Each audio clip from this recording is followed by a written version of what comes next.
In the name of the Father, of the Son, of the Holy Spirit. Amen. Amen. Come, Holy Spirit, fill the heart of your faithful, and enkindle in them the fire of your divine love. Send forth your Spirit, and they shall be created, and you shall renew the face of the earth. O God, who by the light of the Holy Spirit did instruct the hearts of the faithful, grant us by the same Holy Spirit to realize what is right and just, and always to rejoice in his consolation through Christ our Lord. Amen. Amen. Amen.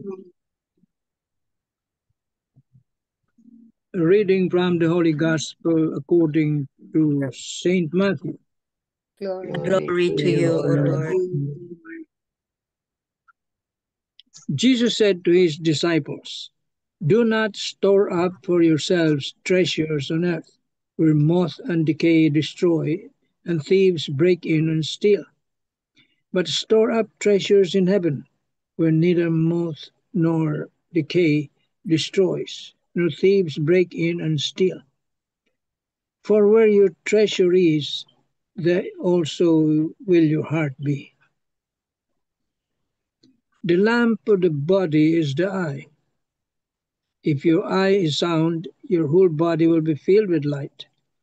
But if your eye is bad, your whole body will be in darkness.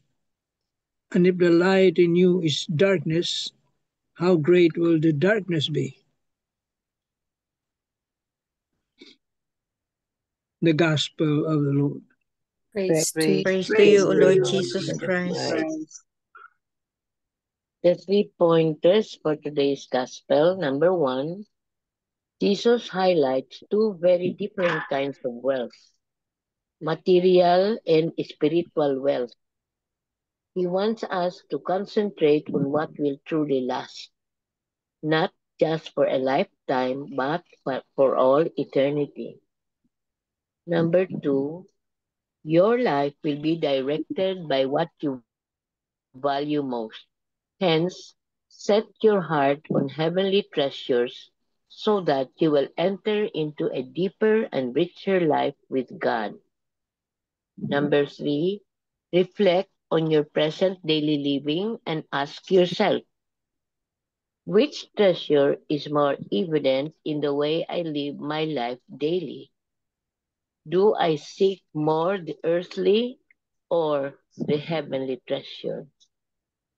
Amen. Amen. Amen. Amen. Thank you very much, Tita Lynn. So today's gospel is about um, earthly treasures versus heavenly treasures. Yun. And then I have read in one of the homilies na the eye here represents our intentions in life. And then our whole body is the action. So if our eyes is focused on heavenly treasures, no, our actions or our body will follow. If the intentions is according to the will of God, our action will be according to the will of God. And then I remember my brother noon ba, di ba nag-reflection ang brother ko noon about spiritual bank natin.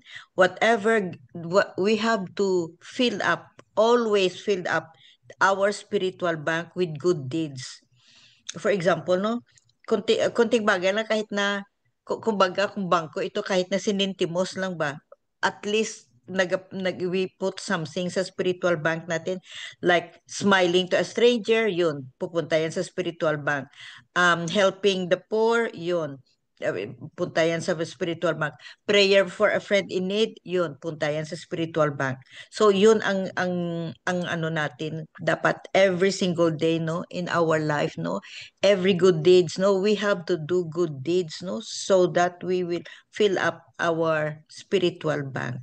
Tapos pwede yan natin ang spiritual bank natin, pwede yan gamitin. Kung ano, so let's try our best to deposit anything, good things, good deeds in our spiritual bank. Amen. Amen. Amen. Tito Mans. Okay. So where is your heart? The answer to that question is answered above. Your heart is wherever your treasure is. So that begs the question, what is your treasure? This particular passage points to the danger of becoming overly attached to material wealth.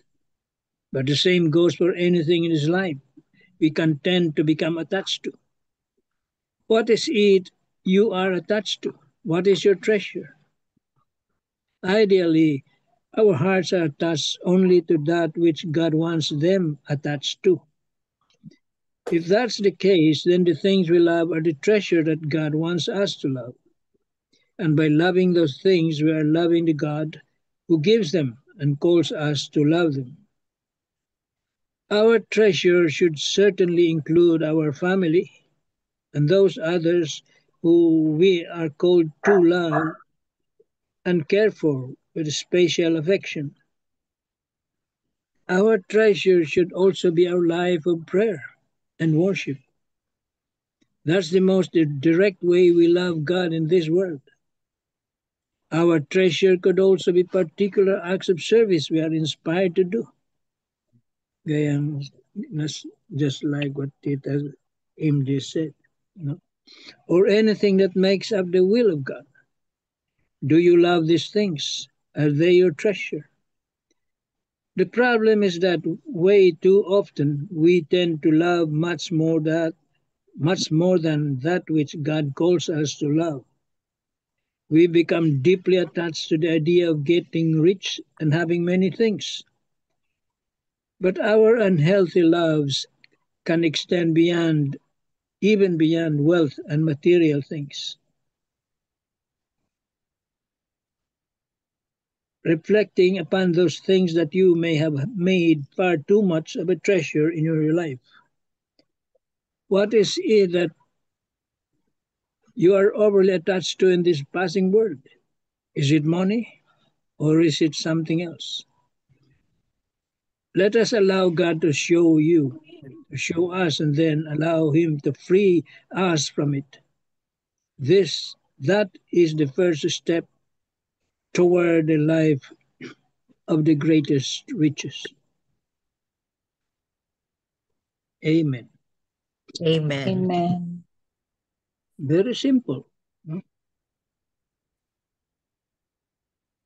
It's not bad to have to acquire wealth. Diba? We need it. Material wealth, we need it. We have to survive. And with those wealth, we can help others also.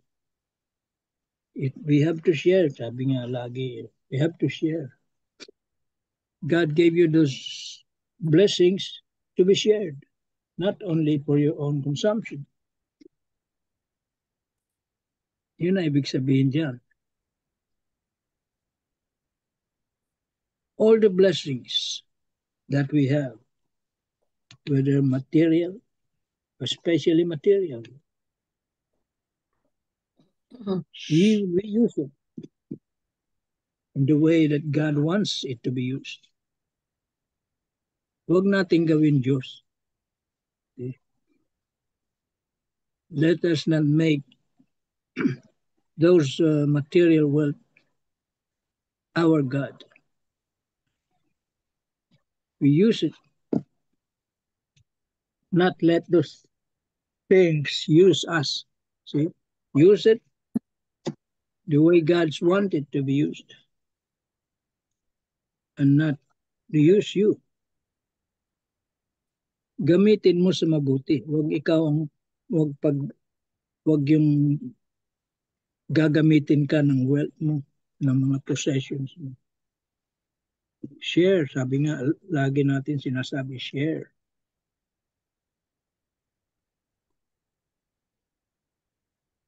And that's the way of making a deposit in our spiritual banks. Pero baka may magtanong, kung gusto mong mag-withdraw, paano?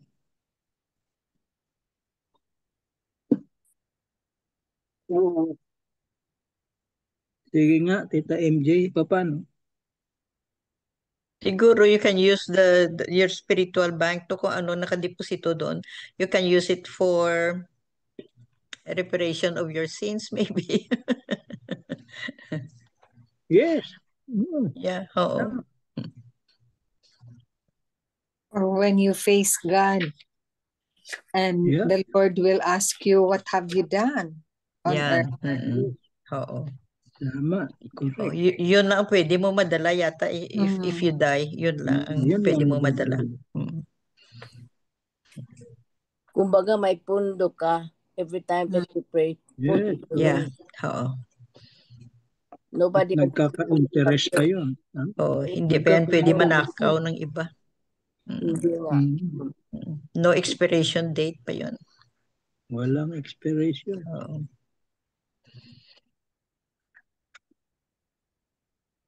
Kailangan talaga time. Kailangan meron kang at least, ilan ba yung 2 months na sinabi na in 24 hours, you have your 24 hours. How many hours should be spent for the Lord? At least. Ilang minuto man lang o segundo na you think of the Lord. 10 minutes. Yun lang ang hinihingi. 10 minutes of prayer and meditation. Prayer, imagine. Oo. 10 minutes lang. So, 23 minutes. 23 hours and 50 minutes na you spent for yourself. 10 minutes lang pala si Lord ang Oo. kanyang hiningi. Imagine, no? Or 7 days, no? Sa week, no? 7 days lang. Hinihingi lang is 1 hour. Mag-attend ka ng Holy Mass. Yun lang. Imagine, no? And then we cannot do that pa, ang iba.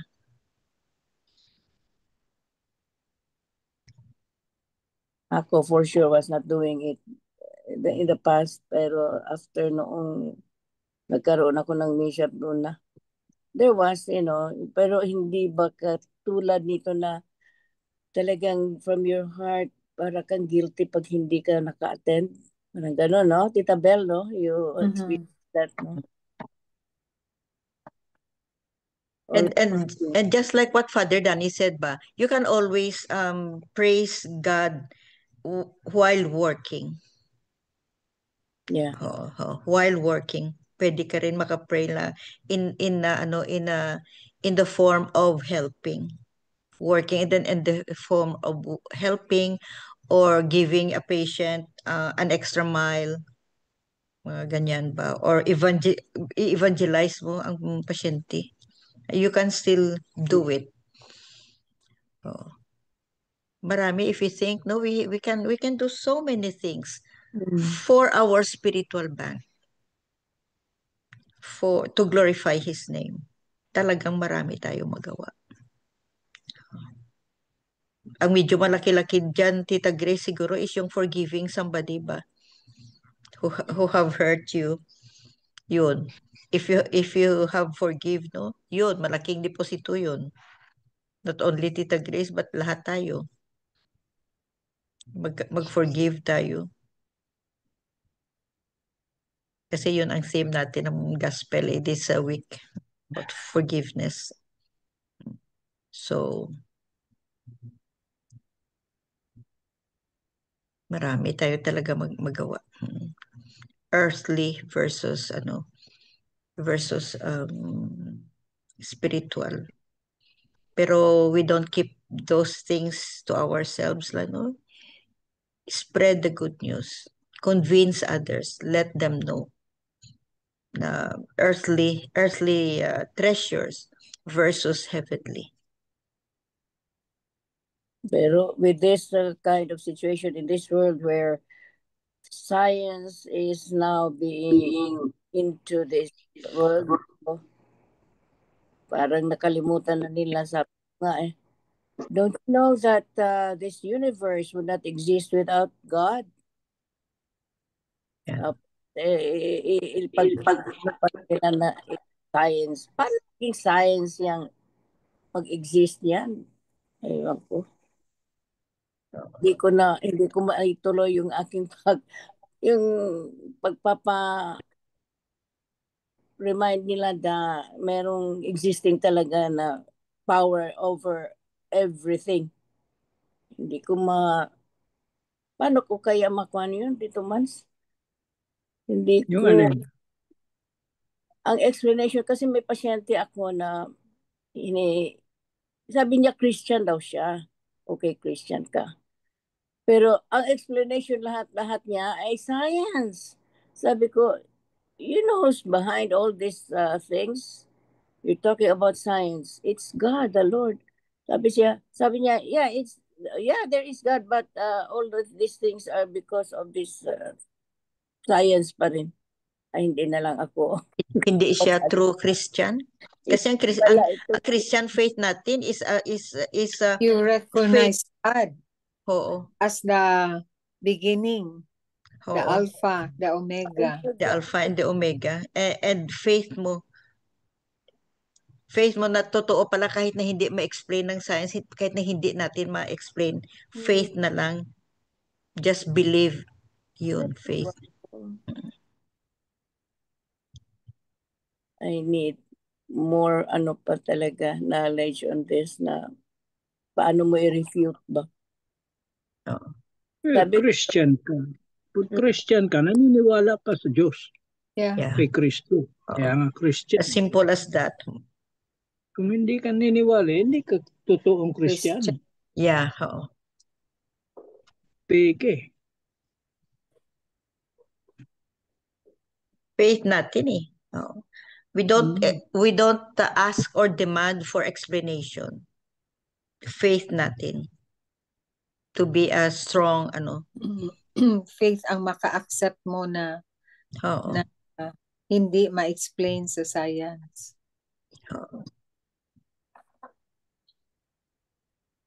Amen. Amen. You have something, Belle? Okay, Father Tito is the same as what we have discussed na what's really our real treasure. That we should store real treasures for heaven. And it shows in our lives what are our priorities. So those are our treasures that we are storing, in our day-to-day life. And he also touched on the spiritual bank. Si Father Tito, na-remind tuloy ako sa brother mo when he said about spiritual bank. How to live our lives in the day-to-day. And aspiring for holiness is always a priority of our day-to-day life. And the eyes of our heart. Remember, that's a favorite word also of Father Danny, no? The eyes of our heart, or the heart of our eyes. Eyes. So if in the eyes of our heart, we can see God's presence, and we're always guided in our day-to-day struggle for holiness. So those are our treasures in heaven, really aspiring for the things of heaven and not for the things of earth. No. More of spiritual. So I was sharing with my friends. So what are your priorities in life? The 4 F's daw. So it's faith, it's God, it's family, friends. I don't really agree with the 4th. Food.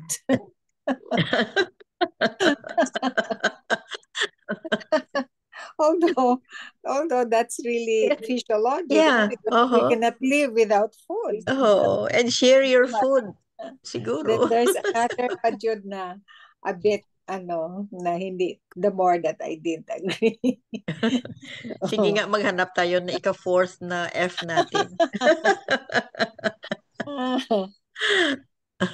Yun. Faith, ano yan? Faith. Storing treasure in heaven. Faith, friends. Faith, family, friends, and food. Basta marunong lang tayo mag-share ng food natin. Yeah. Oh. Yeah. And family, we have to evangelize also. Family and loved ones. Yun siguro. Oo. Amen. Amen. Yeah, amen. So, any other short comment before our closing prayer? Beautiful, no? Beautiful message. Every day is a beautiful message from the Yeah. gospel. I-share ko na lang yung kay Tita Flor kasi nag-share si Tita Flor. Kaya lang wala siya. Sabi ko, i-share mo yan sa panahon ng mag-share. Ano yun dito ba? Ganito. Kasi tumawag siya na bigla na lang daw naligo itong si Chike. Sumigaw. Tapos sabi niya, ano kayong nangyari? So, pinunta niya, may kinuha siya, nag-bend siya. Noong bend niya, hindi na siya basta na makaahon na mag-straighten sa kanyang back. Kasi hindi makalakad. Parang, Na-freeze ang ano niya, ang spine. para bang nagkaroon ng slip disc. Yung parang pumutok o ano sabi ko, ano nangyari? Umiiyak. Hindi talaga napakasakit. Grabe ko ng sakit. Tapos wala siyang magawa. Sabi niya, ano kaya magtawag na tayo ng 911 dito, no? Pero magtawag ng ambulansya. Ambulance. Ayaw niya. Wala tayong pera na, sabi. So, ano na lang, tinulungan niya na makakalabas sa banyo. Oo, tapos, sige pa. Sabi niya, ano kayong gagawin ko? Parang, ewan ko kung nag-ano siya ng ice or warm compress, basta kung ano-ano lang ginawa niya, talaga walang makaka-relieve sa pain niya. Tapos ayaw na uminom na kung ano-ano. Later na, sabi niya, Nay, magdasal ka, Nay. Sabi ba noon? So, nagdasal si Tita Flor. Tapos sumama sa itong ating prayer sa rosary. Ngayon, hiningi niya nung siya nag-pray ba na, Lord, please heal my daughter. Parang ganon. Tapos, nag-continue. Bigla na lang niyang naramdaman na nasa tabi na niya si Chiki. Nakagalaw. Nakagalaw, nakalakad. After Walang pain. prayer, wala na. Oh, wow. Miracle. Kasi, Miracle. in-interest niya kay Lord lahat. Sabi niya, Tita, miracle talaga. Sabi ko, powerful talaga. Of course. Ang group prayer. The group prayer and everything. Oo. There is communal prayer. Communal prayer. Wow. Ang lakas. Wow. Yan ang true prayer. Yeah. Yun, totoong prayer. 32 months, no? Oo, kasi wholeheartedly, wala siyang magawa. Una, paano ba naman magtawag ng ambulansya? Pera nga naman, di ba? I was about to ask kung mayroon ba siyang holy water or holy oil. Yun talaga ang pinakaano. Pero yung prayer, yun with ang faith. ang faith. Ang faith. The mere fact na si Chiki ang naghingi na i-pray mo ako, Pray na, yan, my faith. Pray na, i-pray mo ako. Faith na yan. And then Tita Flor naman, ginintra sa kanya ang healing ng anak niya, praise, plus ang communal prayers ng grupo. Yun. Magdasal siya kasi she leads the prayer. Wow. Thank you, Tita Beck. So, diba very one nice. time nag-share ako sa inyo yung yung apo ko na nag-fever tapos sabi, Mama, where's your holy water, Mama? Tapos nagpalagay ng holy water sa forehead. Tapos abdominal pain yung isa. Mama, where's your holy water, Mama? No? They're asking for it, no? Just like my kids, no, during those times na maliliit pa sila, instead na Mommy, pray over. Yun ang sabi, Mommy, tummy ache, Mommy, tummy ache, pray over. So, that's why before, kasi si Ding is really, I was really a believer. But men, They don't, sometimes are they don't express. skeptical, di ba? Skeptical. So, yung first aid ko na kung mag-fever, high fever yung anak namin, I immediately put in the holy water. So, sabi niya, ano na ba itong mami niyo? Para namang quack doctor. Pero Sister Bell, Oh. JC Jasper is like that when he's sick. He will Oh. ask for holy water, ipalagay sa katawan niya. Yeah, Tapos, ang mga bata, Oo. Italy, Oo. even and my then, grandchildren he will Oo. always say, already Ama, asked for it. pray. Ama, you Oo. pray. Mm-mm. Oo. Pray. Yan. Mommy, pray over.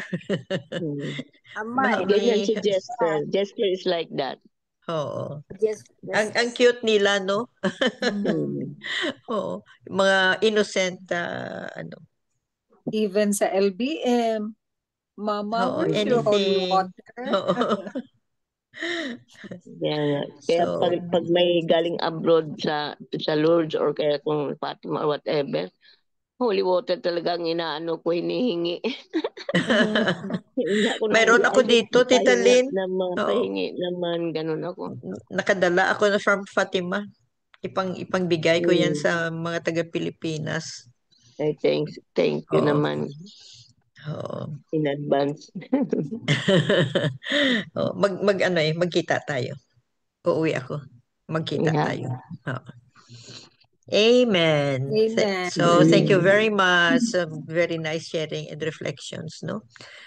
Miga Belen for the closing prayer. May the Lord bless us and keep us, and may his face shine upon us now and forever. In Amen. Jesus' name, amen.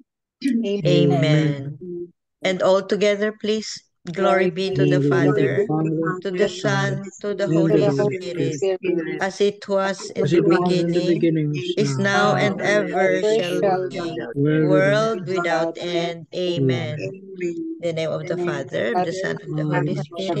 Amen. Amen. Thank you all. Thank you very much. Thank you. Thank Bye. you. Love you guys. Bye. Bye.